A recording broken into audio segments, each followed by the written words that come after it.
for a moment, I want to give a shout out to our sponsors. Under the Kitchen, doing great stuff. Randy Engel and his authentic Hawkeye artwork. He's got deals with a number of players, former players, and I think some future players are in the pipeline. Visit Under the Kitchen on Facebook. Great gift ideas for your favorite Hawkeye friends. And Ascent Nutrition. Use the code Hawkeyes at checkout, whether you're buying coffee, which is great. It perks you up in the morning. It's mold and mycotoxin free, or any of their other great products. Use the code Hawkeyes for 15% off, courtesy of Ascent Nutrition and from the Hawkeye of the Storm. Visit goascentnutrition.com to learn more about these outstanding products. Given the struggles that we're having, now I know we're not really bringing in the 5- and 4-star recruits offensively, but do you think that this is going to have an impact with the recruits that we already have committed and then recruits going forward? How much of an impact? Because to me, what I worry about is, as bad as this offense is, I'm concerned about the skill players that we do have transferring out vis-a-vis Arlen Bruce, Keegan Johnson, anybody who has who's a good offensive player, whether it be skill or on the line or tight end. I'm concerned about them transferring out now, but I'm also concerned about Xavier Wampa staying, Caden Proctor staying committed. You know, the guys that we have already verbals from. Do you foresee an issue there, given our struggles? Well, I can tell you, I can tell you that Are you concerned? Sorry. Yeah. Well, they've already lost Kendrick Raphael. Let's not forget that. Right. That was a big loss. We're talking about a 4-star back, and very rarely does Iowa nab four-star position players anywhere. So that was a big loss, and they ain't getting him back. I am not concerned about Caden Proctor. I am mildly concerned, I guess would be the right way to put it, because I do think he's keeping his options open. Let's just say that. I don't think he's turning down phone calls.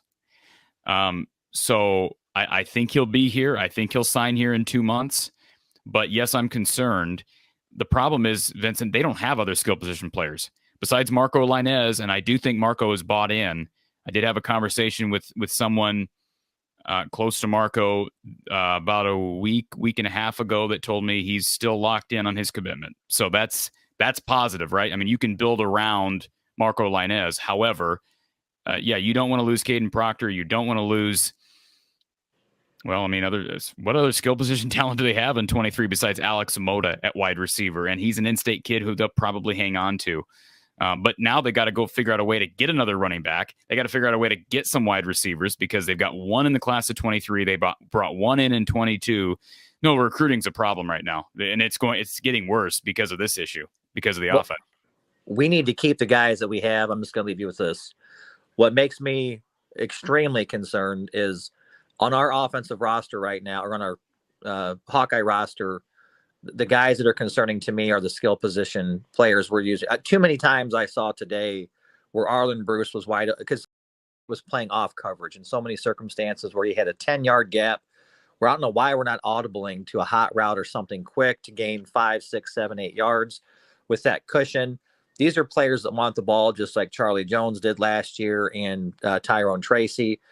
So my concern is, if given the state of the offense right now, is even the players that we do have. Brody Brecht, for example, he was a highly rated recruit coming out of high school 2 years ago, or whatever year he came out. Yeah, these are guys that are going to go somewhere to get touches, to get exposure. They're certainly not going to stay at Iowa given the circumstance of given the state of the offense right now. So we haven't heard anything on Keegan Johnson. I've heard soft tissue. I've heard a number of different things, but that's my biggest fear is even the guys that we have now, they're just going to get fed up and they're going to want to get the hell out of Iowa City to go somewhere to actually get the ball. And then the ones that we are recruiting or who have commitments from are going to fall off just because of the sheer ego of a Brian and Kirk Ferentz. And I appreciate all the time, Corey. Thank you, Vincent. Appreciate the call. And I don't disagree with anything Vincent just said. I think he and I are on maybe slightly different pages as it relates to where donors are and where the people that matter are. The administration, they're not. I just don't think Kirk's job is in no way in jeopardy. I don't think it should be, but I do think there needs to be accountability, and I think we lack some accountability at the top of this top of the food chain in that football program, that football office, absolutely lack accountability. 100%.